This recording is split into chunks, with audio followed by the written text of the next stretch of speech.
অর্থ দেখে নয়, সম্পর্কটা হওয়া উচিত মন দেখে। অর্থ তো সবারই থাকে, মন কিন্তু সবার থাকে না। তাই সম্পর্কটা করার আগে যার মন আছে এরকম মানুষের সাথে সম্পর্কটা করে দেখো। যখন কোনো বিপদে পড়বে তখনই তুমি বুঝবে যে এই সম্পর্কের ঘনিষ্ঠতা কত, ভালোবাসাটা কত। তোমার বিপদে সেই সবার আগে এগিয়ে আসবে। কিন্তু তুমি যদি অর্থ দিকে সম্পর্ক করো, সে কখনোই তোমার পাশে এসে দাঁড়াবে না।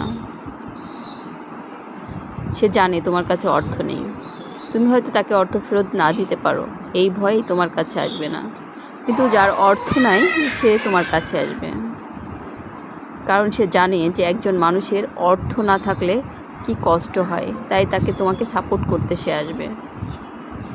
তাই বলবো, বন্ধুত্ব নির্বাচন করার ক্ষেত্রে অবশ্যই অর্থ দেখে নয়, মন দেখে বন্ধুত্ব করো।